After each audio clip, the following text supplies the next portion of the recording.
Okay, everybody, welcome to today's seminar.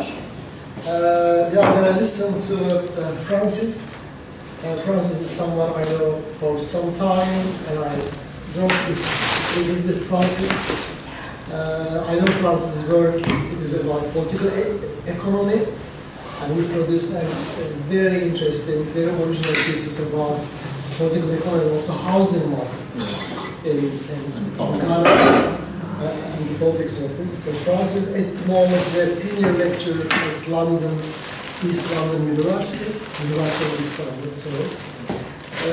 And he's a specialist on financialization, and of course neoliberalism, and various markets, including housing markets. But tonight he's going to talk us about the last 30 years in South Africa and what the current situation, especially after the recent elections. Thank you so much.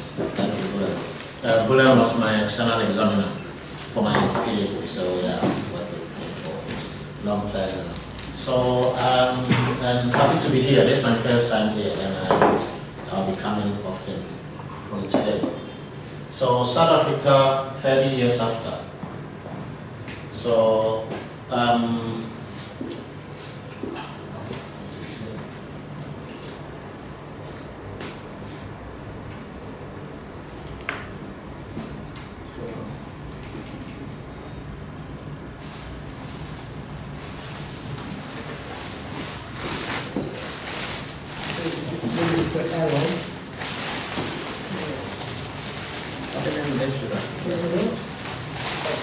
just use the cursor, I guess.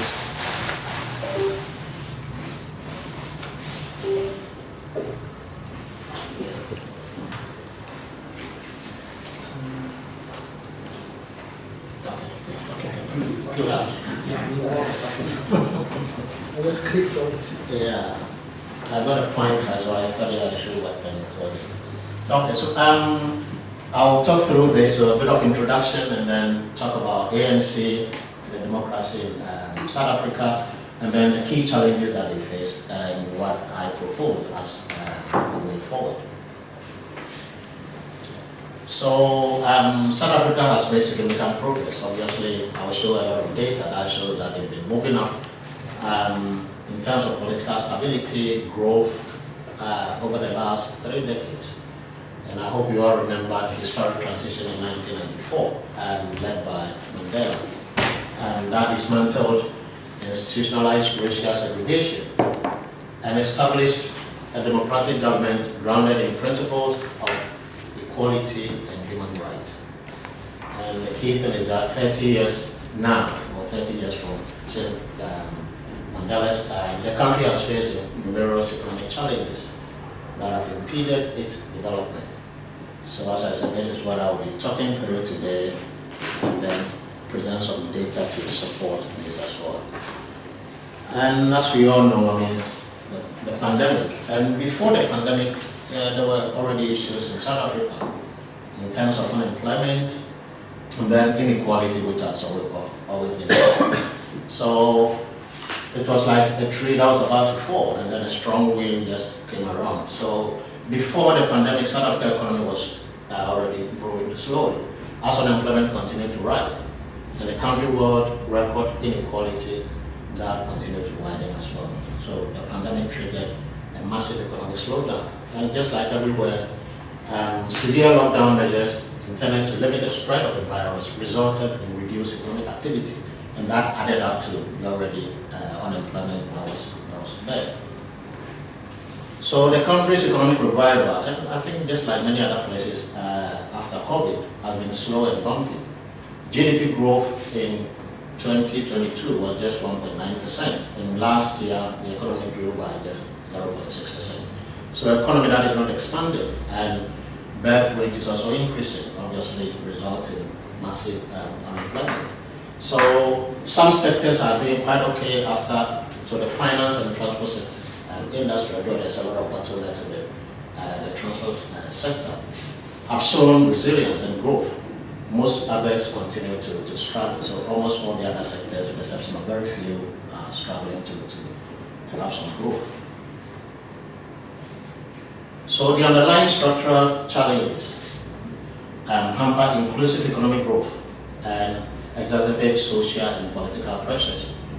So this include poor quality education, a persistent skilled shortage, and there's always been a kind of a mismatch as far as South African economy is concerned, where, I mean, there are places with job vacancies but don't have the right kind of people to take up those jobs. So labor market rigidity, deteriorating infrastructure, and there's huge infrastructure deficit as far as South Africa is concerned, and escalating corruption, which have been one of the key problems as well, and violence. And again, what has been going on in Russia, Ukraine, again, this is a kind of a global thing, but because the economy, the foundation is not strong, so any external thing, the internal situation worse. So the Russia-Ukraine war has added higher cost of living, particularly for essentials such as energy and stable food. And this is a quote from Michael Roberts' blog, and I use a lot of Michael Roberts material, a lot of his material in this presentation.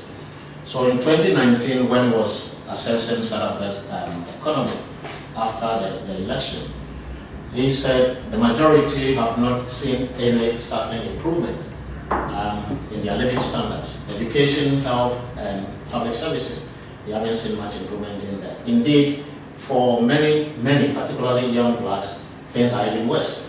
Inequality of income, wealth, and land is extreme. Corruption in government and the party of the ANC, the Black Majority Party, is widespread. And as I said, this sums up, the key thing as far as South African economy is concerned. So, the president, or what is called OVI, which is Operation Volendrela, is a joint initiative between the presidency and then the National Treasury. And it was just about to reform the economy and to try to come up with solutions to resolve the economic crisis in the country.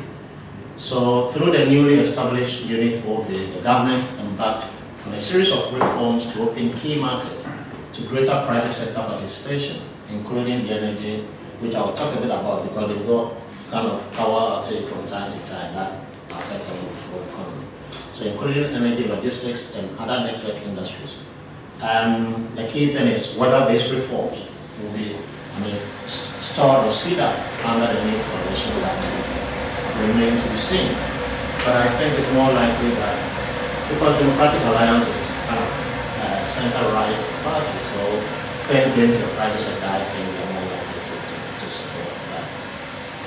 I'll talk a bit about Afrobarometer later, but for now, findings from Afrobarometer 2022 survey shows that South Africans, that the citizens there are overwhelmingly think their country is heading in the wrong direction.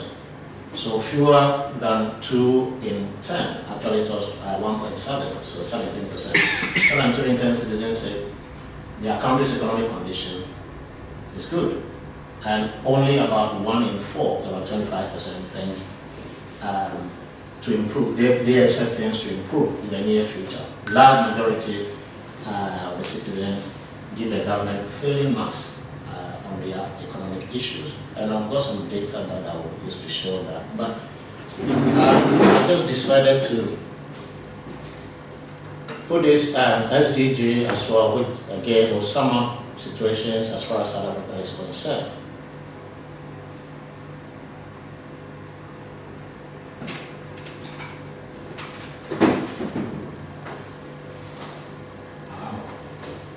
It's here, but not there. So let me see, Control K. Yeah. So this is the SDG as far as South Africa is concerned, and as we know, so the green means achieved, so there's no green in there. The orange means challenges remain, and then the amber here means significant challenges. So. And then the red one means major challenges. And as you can see here, there are a lot of major challenges as far as South Africa is concerned to be able to achieve it by 2030. So poverty, and I've got data to show on that as well. Zero hunger, good health and well-being, and all those things. There are a lot of challenges for the country to be able to achieve that.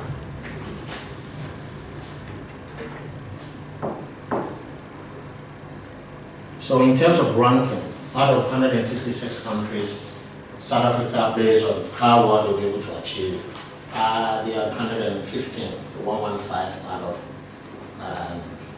116. Although this side here, I hope that comes up. Yeah. Okay, so this is the spillover, and that is how well they will do and how it impacts on others, other countries. So in terms of the spillover, that is quite okay.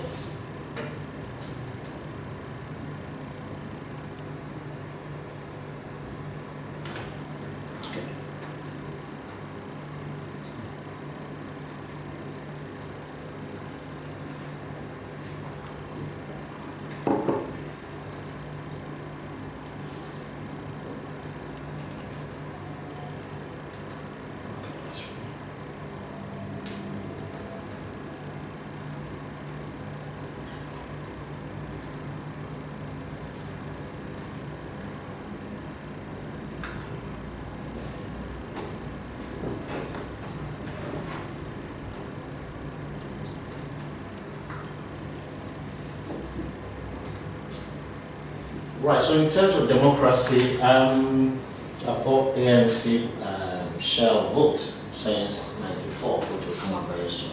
And during the election time, I think for the ANC to get more votes, for each party, in an attempt to reduce voter support for the radical parties, especially EFF, ANC promised to introduce state health insurance, and I think this is something that they should have done ages ago. State health insurance for all citizens and a basic income grant for the unemployed. And analysts believe that will cost about 70 billion a year, and some are skeptical about that. However, according to the Alternative Information Development Center, a progressive net wealth tax of just about between 3 and 5% on the top 1% of the richest people in the country could be enough, or could raise a lot of money to support the social intervention. And I've got data to show a bit as well as to the number of millionaires in South Africa, meaning that a bit of tax on them could help to redistribute income in the country.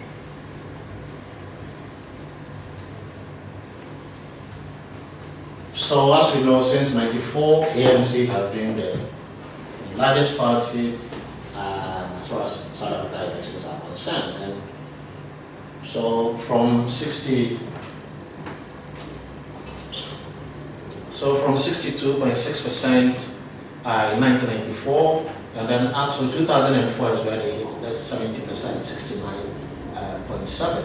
But since then, I mean, it's been falling gradually. And although, I mean, analysts got right, ANC might not get as much as they were expecting about 45, 48%. And what they got in 2024 is just 40%, meaning that they need to form alliance with one of the parties. So since the end of the apartheid regime, like 3 decades ago, the African National Congress has won all the elections with substantial majorities.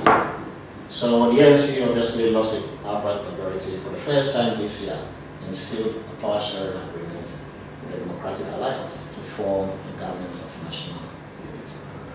And as I said, I mean, support where the ANC has been falling, although other commentators believe because of the breakaway Jacob Zuma, and the party had about 15%. So let's say if all those were, if it's not Zuma, the assumption is maybe they have voted for ANC, and therefore ANC might have got maybe about 50%, if Zuma did not break away as it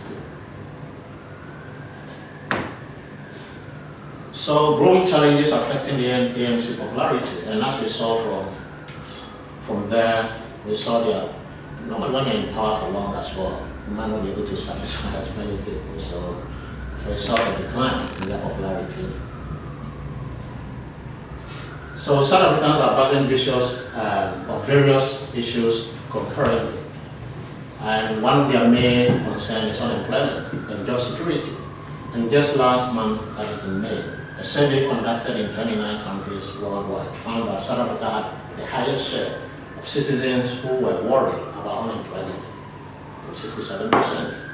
So some already in job, but they know the job security is not there. And the key has been the excessive power outages that has obviously been things worse. And this has been a key feature in most African countries. Because they don't have constant electricity, firms have to use generators and they have to buy fuel, meaning their cost of production increase. And therefore they will not able to compete. And then we also get dumping from the other part of the world as well. So it means that businesses in those countries are unlikely to be able to do well because one, cost of production is high, and we also get dumping from multinational corporations.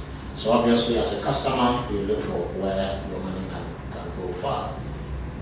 So excessive power outages have exacerbated unemployment as it distracts production, prevent businesses from growing and weaken investment. So the reduction in the ANC party support can be attributed to this unresolved serious issues. And this has been, one of the key things, and especially this year, since the Russia-Ukraine war, it has been a key issue in terms of power. And now in 2024, the situation for most South Africans is even worse than in 2019. So since 2019, there has been the brutal experience of the COVID pandemic, which we are all aware of, the ensuing economic slump and the feeble recovery. So economic growth has continued to slow to almost a stop, as I stated last year, just 0.6%. And indeed, real GDP per person is now lower, and I've got data to show that as well. It's now lower than in 2012. So although South Africa economy started moving for some time now, it's kind of stalling and then going down. So I mentioned Afrobarometer, and I said I'll talk a bit about that. So Afrobarometer is a Pan-African non-partisan survey research network, and it provides reliable data on African experience. So if you're doing any research on Africa, it's a good source of information. So African experience on evaluation of democracy, governance, and quality of life. So we've done 9 survey rounds in up to 42 countries.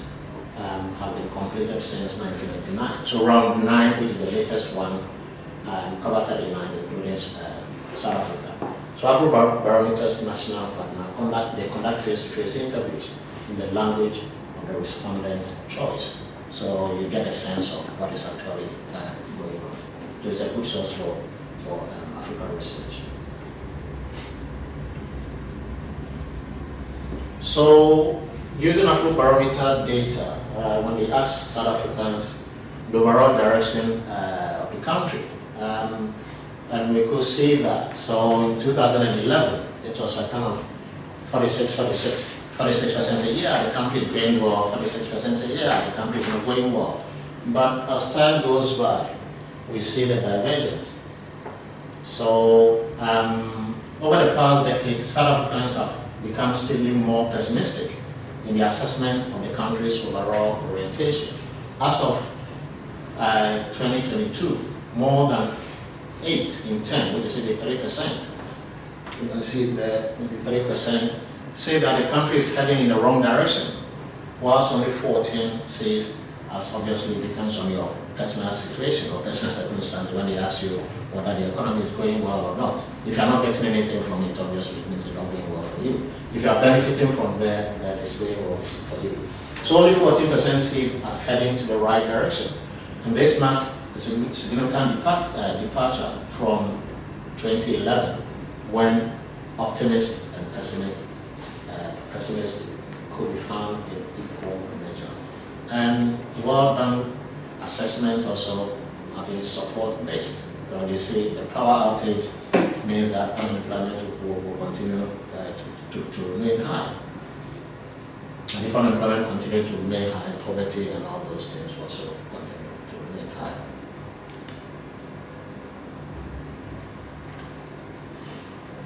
So in terms of GDP per capita, GDP per person, as I said, so 2012 and then now, so South Africa GDP per capita for 2022 is 6,766, and that is a 4.3% decline. But obviously, after the financial crisis, that down, and then it just been moving in the same direction. So South Africa is a high middle income country, because as far as World Bank IMF class business is concerned, I think 4,200 up to 13,000 something GDP per capita put you into a high middle income country. Although obviously per capita divided by the total, so there are a lot of people that are obviously far away from this. Was as far as South Africa is concerned, very few own almost everything, and a lot are struggling. It's a feature in sub-Saharan Africa. So GDP per capita obviously rise and fall, and recently it's coming down.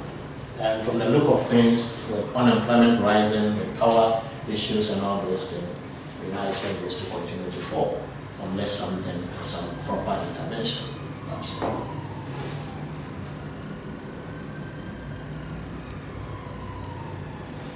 So unemployment has been one of the key issues as far as South Africa is concerned.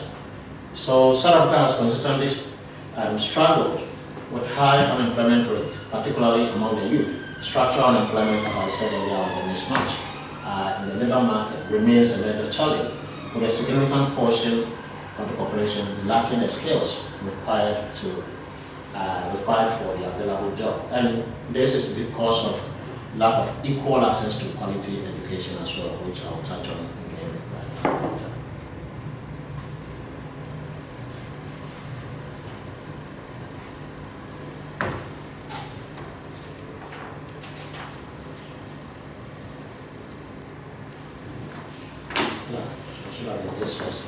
So the latest jobless figure, which is the unemployment figure, is actually 32.4, so taken up to 33, ranked by the World Bank the worst of any nation.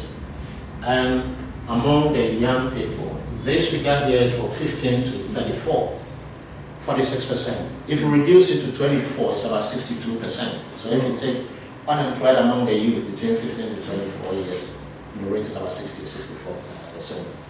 So among the young, as I said, this is 15 to 34, that is 46%. And this may also explain why not everyone having so much happy or want to go out to vote as well. So the unemployment figure, obviously this is the COVID part, which we know. So it started getting better and then coming going up again.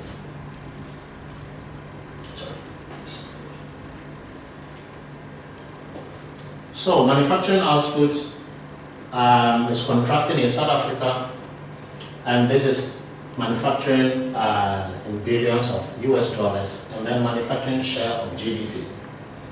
And I've argued somewhere that there's a reason why industrialized world are called developed countries. So I've talked about, I was making some reference to Africa as economy. Not long ago, about 7, 8 years ago, it was in the news as to, this is the century for Africa. And then I said, not really, for Africa to kind of say that, right, 21st century is the century of Africa, we should be industrialized. And until we industrialize, we can't say, no, we're developing. But there's a reason why industrialized world are called developed countries. Because that is the one that can obviously take more people out of poverty or from unemployment. Because in South Africa, for example, the mining sector, obviously, that is where most of their export comes from. 60% of South Africa export is from mining. And this money goes to the multinationals. So all this will add up to the GDP, to the export and so on.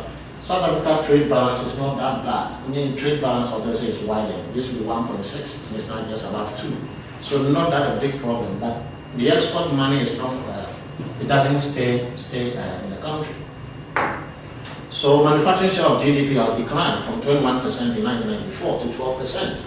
And that is a contributory factor to the unemployment, because the agricultural sector seems not to be employing so much because of the diminishing returns to scale. And then there's no manufacturing, and the service sector alone is not enough to absorb the rising population.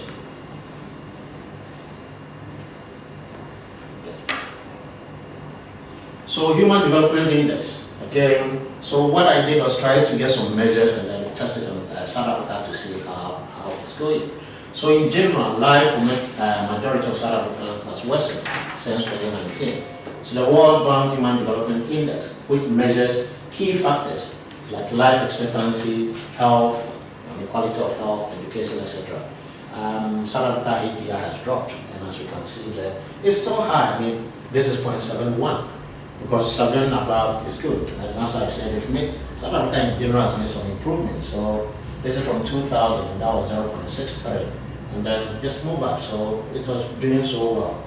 But the way things are, it seems like they've hit their peak, and almost all indicators are pointing to the wrong direction. So HDI 0.7 is still okay, but as it's going down, they need proper intervention in order to be able to move up.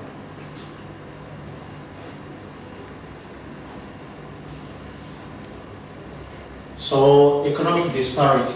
So although apartheid officially ended, the economic disparities between different racial groups continue to exist, and it will be there for a long time. So wealth distribution remains skewed, with a small percentage of the population holding the majority of the country's wealth. And I've got this one here to support that. So according to the World Bank, some 62.7% of citizens in South Africa, that's in last year, were living in poverty.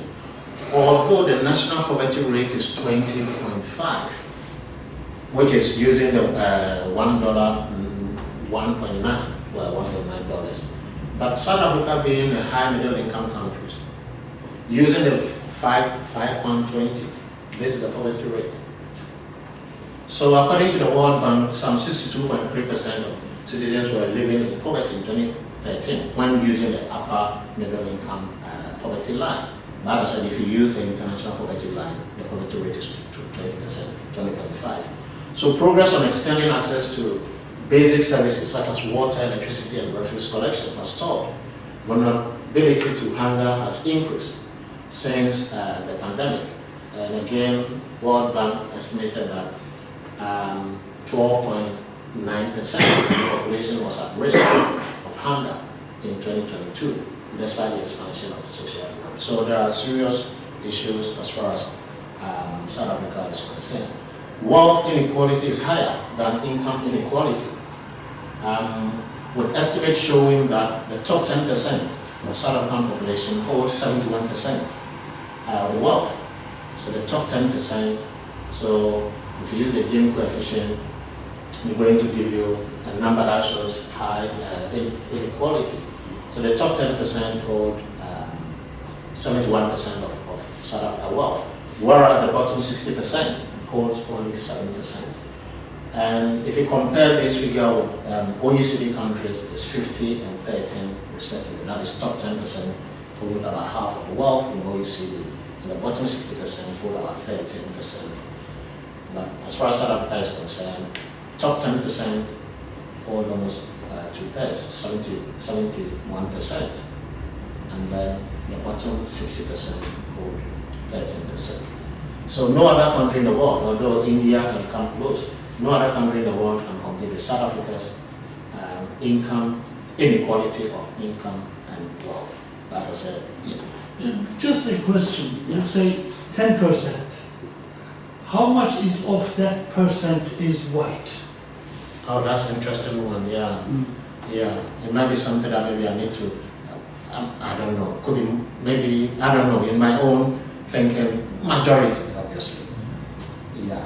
I don't know the actual figure, but it might be something that I might need to. In the previous section, you said that even though apartheid came to an end, income inequality still continues. Yeah. So what changed that? I mean, the percentages of, let's say, 1% controls a huge fact. Yeah. So what changes? Some black members move to 1%. Possibly. I mean, those who are able to get into the political class, corruption has been one of the key issues as well. So maybe some of them have been able to amass wealth there. Yeah, it might be interesting to find out the ratio in terms of in terms of this. I will see if I can get some data to do that. And it's very interesting, that is true. But it's more likely to be because the white are the one that has got own most of the capital. So poverty and inequality. So inequality isn't only seen in income and wealth distribution. And that's what I said with regards to the structural unemployment because of access to education coming as well, which that affects the structural unemployment.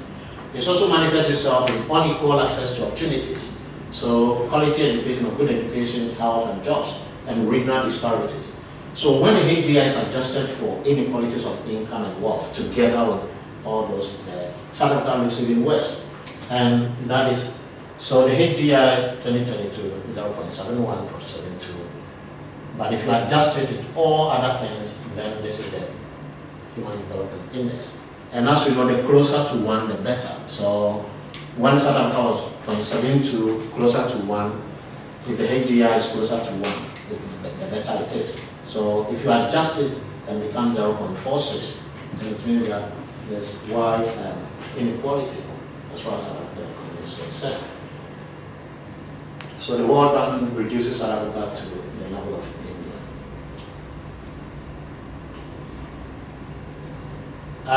Internal rate of return, and this is about how much you get on your investment. Because this is a way that most investors will look to see whether they will invest or not. So the bottom line is that South Africa capitalism presided over by the ANC has failed. It is falling apart and corrupt and generating power shortages and widespread crime. And one analyst said crime reduces GDP by almost 10%. South Africa capital may have some large mining companies, and again, these are one of the key issues when it comes to Africa economy. We hear inflows coming to Africa, so LBI coming to Africa, but what people don't look at, okay, which sector does this LBI goes? Because most of them go to the extractive sector, and it doesn't create much job. And the money that is accumulated there is not shared in the economy. So in long run, it doesn't bring much money. And then when this capital leave as well, it had a lot of impact on the currency exchange rate, which makes it even worse again. So South African capital may have some large mining companies that make good profit, but overall profitability of capital is low and falling. So the big gains in profitability that arose after the end of apartheid has failed since the Great Recession of 2008. So South African capital is heavily dependent on the world economic growth and trade, and is being strangled accordingly. So rate of capital, return on investment, went up a bit here, but since then has been falling. And this will not encourage investors to come and invest if the return on investment is not going to be higher.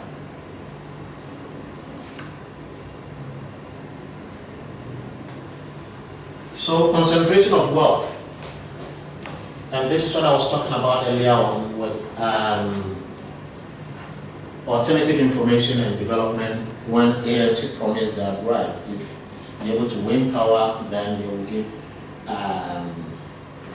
the grant to unemployment grant and then state of insurance. So, and AIDC said, right, it shouldn't be difficult for the government to do, because just a small increase in tax on the rich will be able to bring in a lot of money. So what we go here, the rest are the billionaires, and then these are the centimillionaires, so people who have got 100 million or above investable money or investable assets. And then these are the millionaires. So 37,400 millionaires in South Africa. And then we've got 102 centimillionaires and then 5 billionaires in South Africa. And analysts believe that a bit of increase in tax, and this is even an interesting part as well. So there's certainly room to raise taxes on the wealthy. So at least we've got these people here. An individual with a taxable income of 100,000 rand used to pay tax at an effective rate of 33.8% in 1995. And in 2011, they paid 19%. So from 33.8 down to 19% on their income. And then in 2022, it's now 18%. So this is what the Alternative Information and Development Center calls the corporate income tax raised to the bottom. So it's like as time goes on, the tax on the rate is rather falling, whilst the majority of the citizens are struggling. And that has impact on government revenue as well, in terms of the impact on public services. So it is believed that if tax on the rate are increased I think the analysis was 3 to 7%. In between that, it will raise enough money to support things like the unemployment grants that the government proposed. So African countries with the most people who own wealth of $1 million US. So yeah, it goes on and on and on. And I think in total, South Africa, although Egypt has got 7 billionaires, but combining South Africa's 17 billionaires together with the billionaires here is huge. And this is as of December 2023. That's really interesting table, isn't it? With other countries as well, you can see which countries are. And countries other than South Africa as well. It's interesting. Absolutely, to see yeah. where you get in. Absolutely, absolutely. I'm surprised about Egypt. Yeah. Mm-hmm. So yeah, they've got that, and then this I don't know. So that's really Africa Wealth Report 2024. Nigeria too, yeah, 3. So I think there's no billionaire in Ghana as well. And this is about so only include individuals living in each country. Millionaire rounded to the nearest 1,000. And the source is the African Wealth Report 2024. Henley and Partners.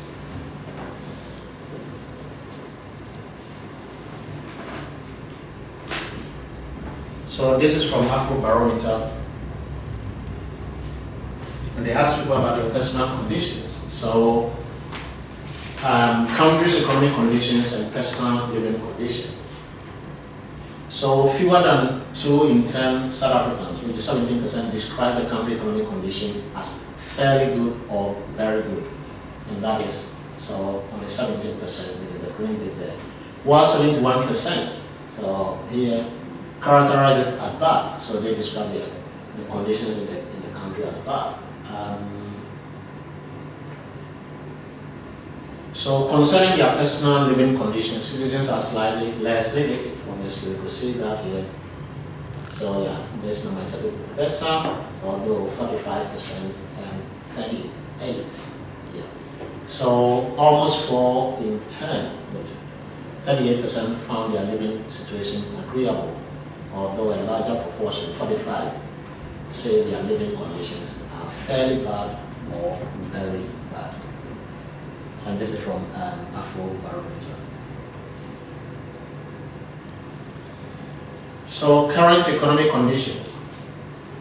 So the proportion of South Africans who describe the country's economic condition as fairly bad or very bad has increased by 24% since 2011. So 2011 was 47, now 71. So when it comes to like all the negative indicators, seems to like kind of going up while the better ones seems to be falling. So only 1 in 7 South Africans, 14%, believe the economic condition improved during the year preceding to the survey, whilst 63% say things go worse. Looking ahead, half, or 49%, of respondents indicate that they think things will worsen during the coming year, whilst 27% expect the situation to improve. So that is the situation as far as South Africa is concerned. In general, most citizens seem not to have hope. And this is what has breeded or fed into crime in South Africa, because obviously there's high correlation between areas with high unemployment and crime.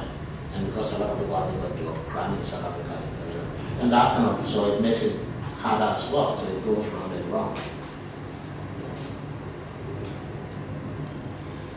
So government performance on key economic issues, and then that is, they sums everything up. So keeping prices stable, although inflation comparatively has, but some of that is high income country. So because Ghana, for example, inflation now is almost 35%, which is very, very high. South African inflation is around, I think, 8%, which is quite okay.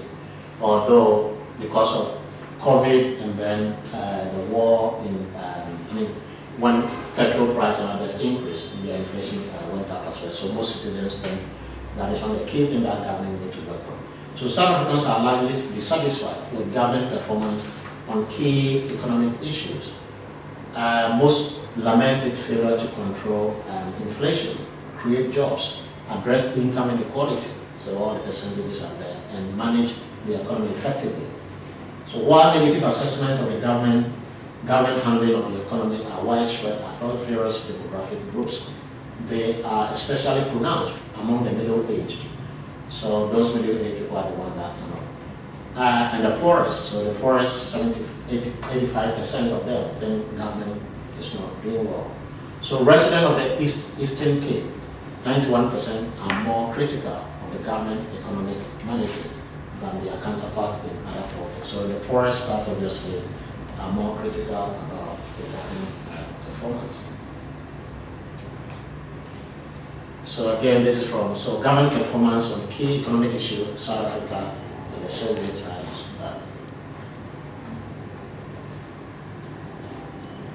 Right, so when I was doing all this, so I asked myself, so what can South Africa do?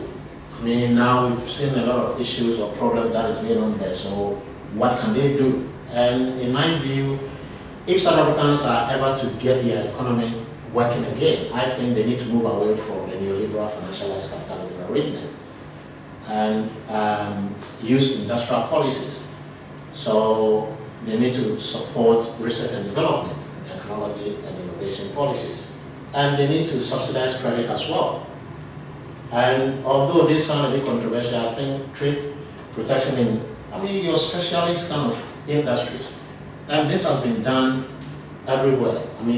In terms of industrial policies, almost all, in terms of development, as far as I know, and I think as far as we know, from 15th century England to the more recent East Asia, it has always been back of industrialization. So for development to occur, I think they need to turn into industrial policies. And in terms of protectionism, South Korea did the same to protect Kia when in 1997. So sometimes it might be a bit controversial on the global market, but I think why you think your industry is less than the backbone of the economy, I think protecting it for a number of, a period should be one of the way forward.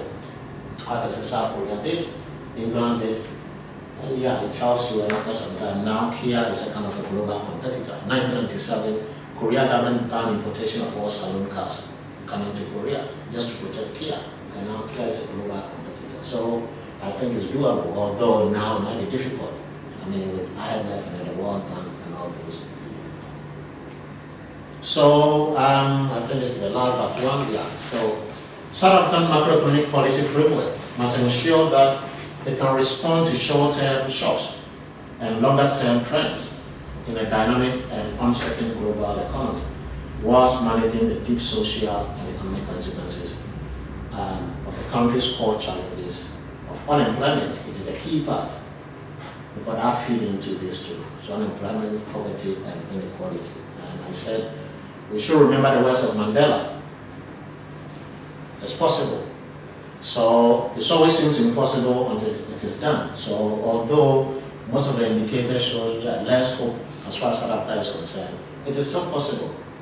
So the journey of the past 30 years has shown that progress is possible, because a lot of the data shows moving up, and then stalled, and then start going up. But that is the future of neoliberal economic management. They always come and then, just like balloons, so the economy start going, and then there's nothing in it. So the journey of the past 30 years has shown that progress is possible, even in the face of immense challenges. South Africa should move forward with hope courage and steadfast commitment to the principles of freedom and democracy. And as I said, I think industrialization is the key, and therefore we should look at that. Thank you so much.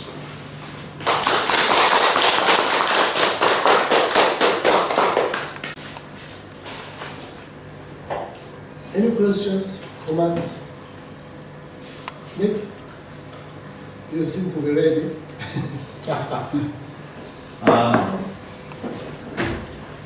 What would I say? I thought that was very interesting. You covered lots of ground, but it was focused on what's happening in South Africa now.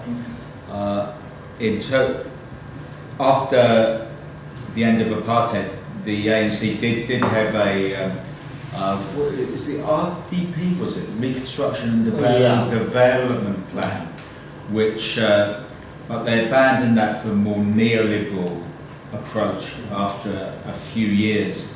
So I think you're right, this neoliberalism imposed in the context of Africa doesn't work. It undermines manufacturing, as you said, and it tends to undermine the ability to develop education, health and public services and all of that. So even the Bretton Woods Western institutions recognise now that in the 80s and 90s that kind of approach did lots of damage, and they sort of saying they're now more focused on raising expenditure on health and education and human development and all of that, which is something they weren't doing back at that time. So I think you're right. South Africa needs to get control of have an industrial policy. The United States has an industrial policy now with Biden's Inflation and Something Act, and the future Labour government, which will probably come in a week or so, is talking about a sort of mild industrial policy. They're quite not the same levels of expenditure, at least now, that the Americans are doing.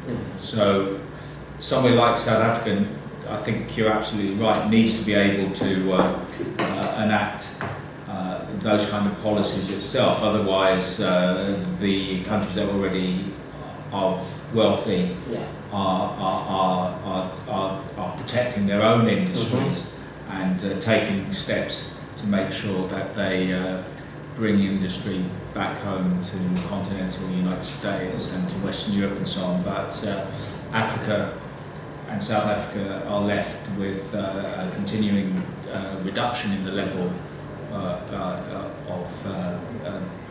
of manufacturing and other sort of value-adding industries and services and so on. How you do it's a political issue though, and on a continental level as well, because South Africa's in a relatively strong position because it's inherited lots of mining and it's quite a coherent kind of economy, but everyone says that across Africa, this sort of not having internal trade on any large scale within Africa and not having the sort of internal African infrastructure is a huge issue. So South Africa could play a role in advancing the economy of the whole African continent if it could get its own economy, get control of its own economy and advance that. So that's not really a question, but thank you for that. I think, even though I know and I understand what you talk about, lack of industrial investment, corruption, waste, I know this, but still I think it is important not to fall into the trap of so-called Western liberal interpretation of something similar to post-colonial periods. Because when they look at the post-colonial period, most of the former colonies started from very low level. Colonial investment came back, and they struggled the initial several decades, and still some of the countries continue. In South Africa as well, just in relation to what you said as well, I agree with you. In many social and education aspects, obviously there is a huge improvement. But at the same time, to change the economy's direction, and to make the positive investment takes a huge time. Yeah. And in that sense, I think it is not just because ANC is corrupt or ANC is wasting money. It was a huge job, huge task. And in this sense, I like to be more understanding to what is happening since 30 years ago. I mean, they started something, and this was a very huge mountain, and they are still moving. But of course, as we know, this is not a one single line upward. There are ups and downs. Absolutely. So my question is, do you think this approach is somewhat acceptable by you? You mean the current? Yeah. No, I mean what I said. You need to be a bit more positive and understanding. Yeah, I mean, rather than to be completely critical. I know, yeah. Throughout my reading as well, there was one statement which I wanted to put by later. I mean, someone said it's 30 years enough to undo like the apartheid and colonial that has gone on. And there's a question mark like for others to think about. And yeah, I mean, it's a difficult thing. And as I said, most of the data shows like started moving up, and then like stopped and then going down.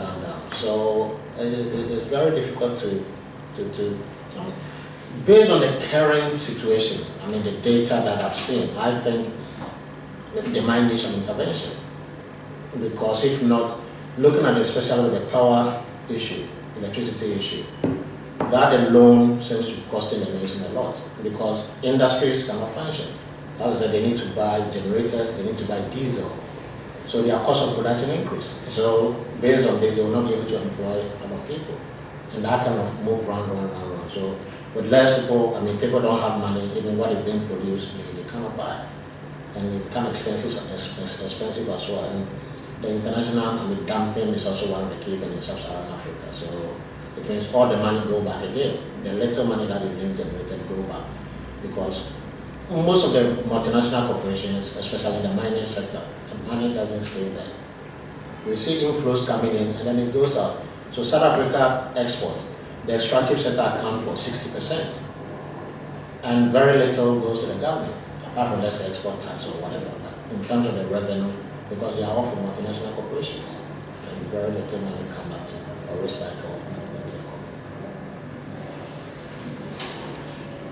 In 1923, when Turkish Republic was established after a long war, no industry was there, because all industry was belonging to Christian Western bourgeoisie. When they were expelled from the country, Turkey had no industries, population was 16 million, they were really, really poor. They had nothing. Now, at that time, Turkish bourgeoisie, Turkish leadership tried to create Turkish bourgeoisie. Yeah. So in that way, they got help from Soviet Union. Almost all basic industries, big industries, have been established, founded by Soviet Union. Now, just to make a sort of comparison, South Africa today becomes a member of BRICS. Yeah. That is historical chance to make use of Chinese capital to invest into big industries, because Western finance capital during this financialization period, they won't invest at all because it doesn't have any how do you say, returns, easy returns. Betting is better. You make more money on money. Yeah, exactly. Production. Now, it seems that although Mandela asked not to do like Zimbabwe, because Zimbabwe expelled all the whites and then they starved, the land is because the know-how is gone. South Africa's white people have know-how, but it seems that the black bourgeoisie they tried to create weren't as successful and committed. 100%. Look at Ramaphosa. Yeah. Ramaphosa was a minor. Yeah. Now, he was leader of telecom. He was the boss of telecom company. Yeah, that is true. Now he is president. So it seems there are many mistakes on the side of the left in South Africa, because as we talked before, when Mandela was freed, behind the whole operation was actually Communist Party of South Africa. Now, Communist Party of South Africa had a fantastic general secretary. He was an organizer. And when Mandela came out, he was made immediately a housing minister, because housing question is the critical question in South Africa. What happened? Mandela was freed in 1994. Yeah. In January 95, Joe Slovo died. So the expertise is gone, organizer is gone. So the know-how, organizing know-how and committedness is very important. It seems they didn't have enough success in that area. Absolutely. I mean, using Nkrumah, which I think you might know a bit more on that as well. When Nkrumah came to power those times, all right, we will go on a socialist way. And it's like turning it back on the West. I mean, some people with, there's no documentary proved, but in Ghana, we said CIA is the one that like influenced Nkrumah to be overthrown, because it's moving away from the capitalist movement into the socialist path. So,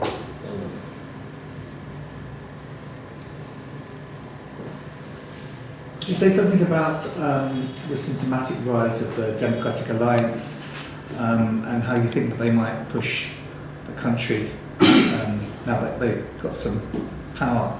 yeah. Okay, because I mean, Democratic Alliance is kind of a center-right party, and before the election with the OV, that the government, I mean, the presidency and the National Trust Treasury did, that was to reform the economy, and it was about privatization and all those things. So my personal view is that the center-right party definitely will favor those kind of things, privatization and all the labor market reforms and all those things. I might be wrong, but because the question that I was trying to ask whether the coalition, because if it's ANC alone, then this is what they plan to do. And now that they're going to power sharing agreements, like, will they be supported to do that? And I think, I mean, in my view, I think it's yes. So hopefully, maybe that can also bring up something. Just on the political, it's interesting the what you pointed out basically in terms of the most recent election results. The ANC went down from high 50-58% or something to 42%. But if you look at the parties that got the EC, the economic, the radical left party, economic freedom fighters or whatever. Freedom Fighter got 9%. 9%. But they went up, and Zuma's got 15, a big slice, and that came from nowhere. Yeah. He obviously got lots of the Zulu vote, or in Natal and so on. Which what was previously the ANC vote was splintered between those who were actually, who got the votes they lost went to parties that were advocating a more radical economic intervention, EFF, Economic Freedom Fighters, but what the ANC has done is form a coalition with, as you say, the Democratic Alliance, who are the inheritors of the Nationalist Party, the Apartheid Party inheritance. So they've tried to broaden out their appeal and leave that behind. But it's true, the ANC still has a so-called triple alliance with the South African Communist Party and COSATU, the trade union alliance.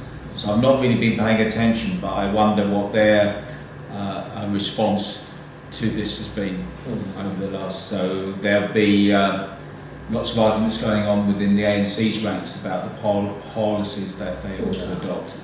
I saw, in fact, just read today, I think, that the Democratic Alliance was scheduled to get the Deputy Finance Minister, which was an important post, but they've been demoted to tourism or something like that, which isn't all that significant. But now the Democratic Alliance is threatening to pull out of the coalition. So we'll have to wait and see how the chips fall. A marriage of convenience between the ANC and then This one. I have just a question because I don't know.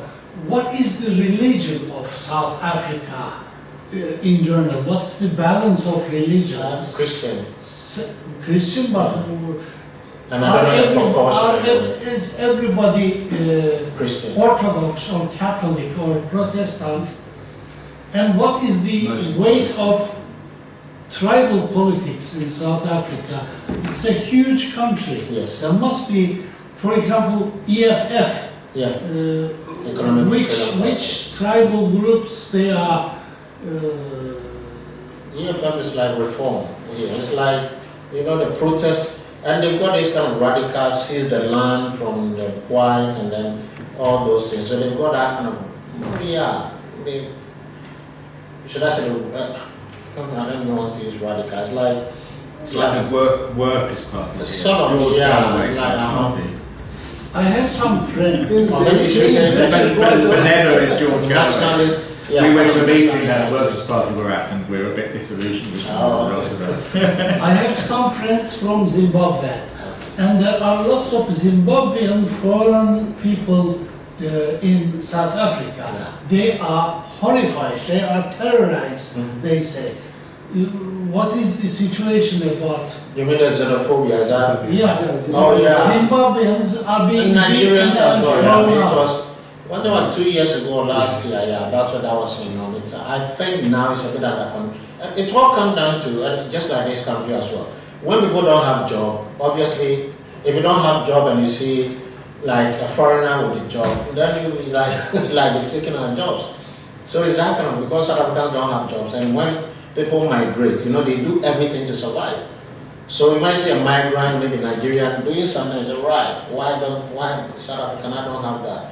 I think that's what led to all those things, because of kind of internal thing that, I don't know, I need to read a bit on that, but as far as I'm aware, it's not as high as it used to be a year or 2 years ago, where they were killing the Africans and those things. Whole building. Yeah, it's not much more fire. under control. Yeah. It's similar to Syrian workers. For example. What are the main industries in South Africa other than mining gold and diamonds?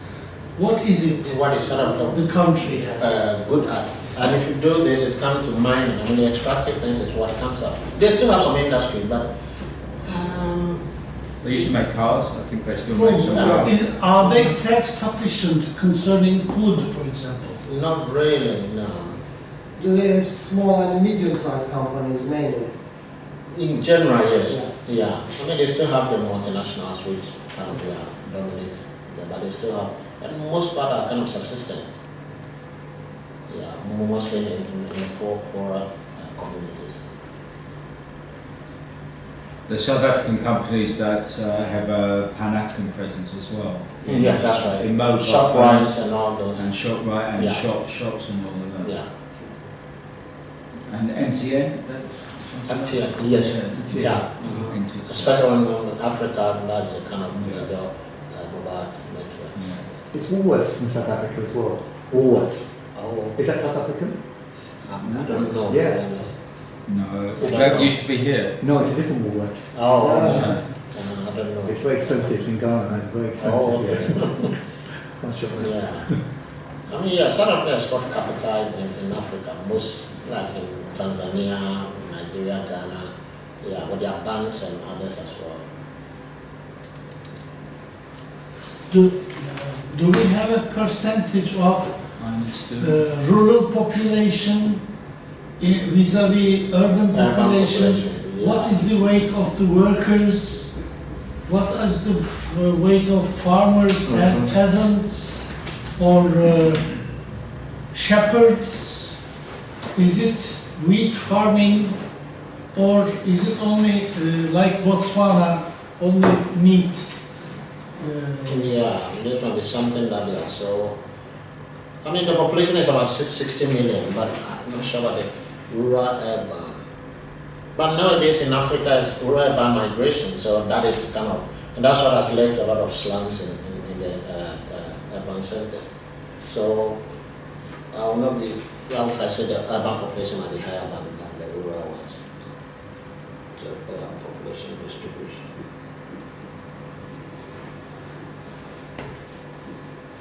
Do you think this last election is a turning point, or ANC's Dominance. popularity will go down a bit more?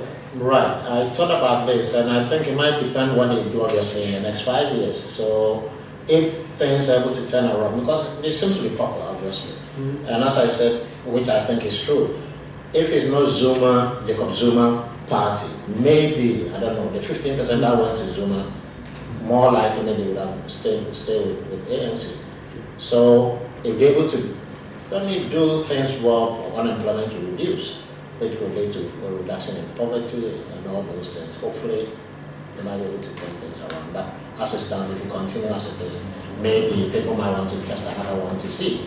If you've been with ANC for all this while now, we don't see any improvement in our lives. Why don't you try another party to see it? More likely. And which one is going to be is a interesting one, because Democratic Alliance at 22%. Zuma, which is kind of, although just from one area, that's why I think most of the 15%, which is very huge. Because looking at the time that the party was formed, because Democratic Alliance has been there for long. So is Zuma party going to be, I don't know. I mean, generally, 2008, Zuma was so corrupt. And as I said, in quotes. So maybe he's got money to spend to win people, I don't know. This is a difficult thing. But it depends on what the ANC does from now till the next election. Yeah. This one. Are there any social democratic parties from the black people, not the whites, but the black? EFF. I don't know. This Julius, what is Julius Malema? The EFF is, as I said, they are kind of the nationalists, and then, because they are talking about redistribution. Yeah, that's what they say. They take the land from the white, give it to the black, and they tax the rich, give it to the poor. That is kind of their mantra.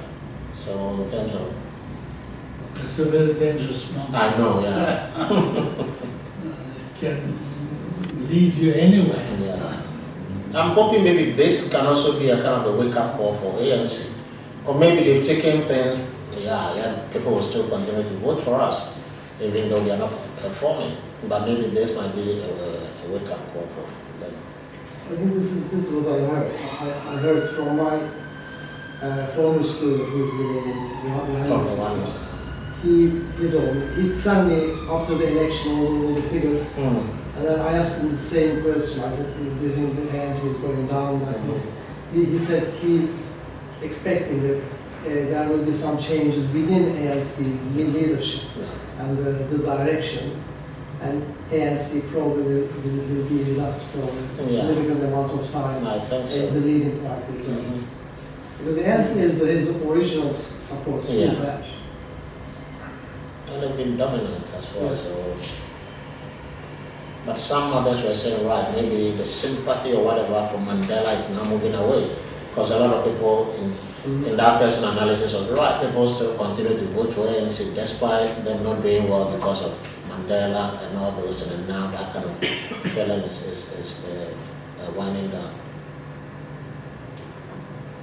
You also have the phenomenon looking at in India, for instance. You had the Congress Party post-independence was the dominant party for 20 or 30 years, from 48 until 78 or something. And then and then but gradually they sort of lost support, and recently they've made a comeback. But at one stage, in the last 5 or 10 years, they've been virtually completely out of it.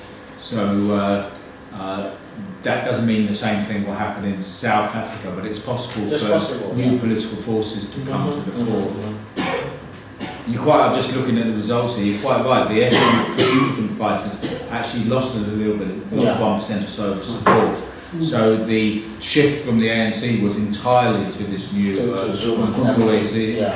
Sizwe party, that Zuma style party.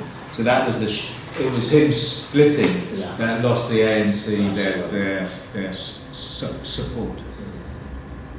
So basically, then can we say that it wasn't essentially economic situation, more so it was the split.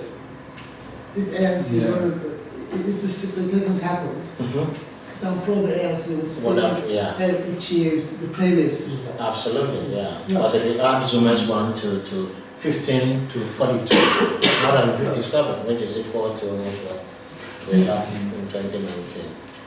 This could be a very serious split, because if Zuma actually represents Zulus, and if it is geographically a certain area, then it may create lots of problems. They may say they want to split. Then what can you do? Because it's a huge country. Possible. I mean, Africans in general, obviously I'm an African, and sometimes in terms of election, it's like, oh yeah, he's from my area, so that's another tribal. The tribal kind of thing. So there are a few places where, mostly where the president, I mean, the region in general, tend to get more. Although the regions also have their own kind of parties as well. Any other points? As well. I have many other questions, but ask. I mean, the ones I don't know, I've noticed some of them. You can ask one more question. Just one more. I would like to know more about the left politics in South Africa, including Communist Party of South Africa and other socialist parties, if they are any. There are any. So it seems that, leaving the socialism revolution aside, South Africa needs a social democratic policy, which can only be done by a leftist party, nobody else. But the situation is not allowing that, because social democracy was applicable in between 1940s and the year 1990s, when the borders existed. Capital couldn't escape anywhere. Now, if you say, I need a social democratic policy, then one of the capitalist companies just leave. Absolutely, I don't think Keir Starmer agrees with you on this. But that's the political space that the ANC is occupied. It has trade union support, it has an alliance with COSATU, the non-trade union alliance. So it kind of occupies political space that the Labour Party occupies here. Exactly. Yeah. Ramaphosa himself was a trade union. So that's true. Also, ANC is more social democratic than communist. In that sense. In terms of its economic policies. ANC is not challenging neoliberal processes. That's why they are failing in many social and human aspects. And what I don't know, although I believe my answer has to, have they been influenced by the World Bank and IMF? And I think it's yes, but I don't have any evidence. But that is what I know as far as, IMF and Ghana was the first sub-Saharan Africa to get a structural adjustment program in 1983. And I know, like, when they come in, obviously that has been the fate of the liberals. And with IMF and World Bank spearheading that, whenever you need any assistance, you need to follow what they tell you. If not, You won't get it. So I wouldn't be surprised if what maybe ANC wanted to do or would have done, maybe they did not have the chance to do that because of external factors. Anything else? Okay. Shall we finish and we can continue informally if you want? Thank you again.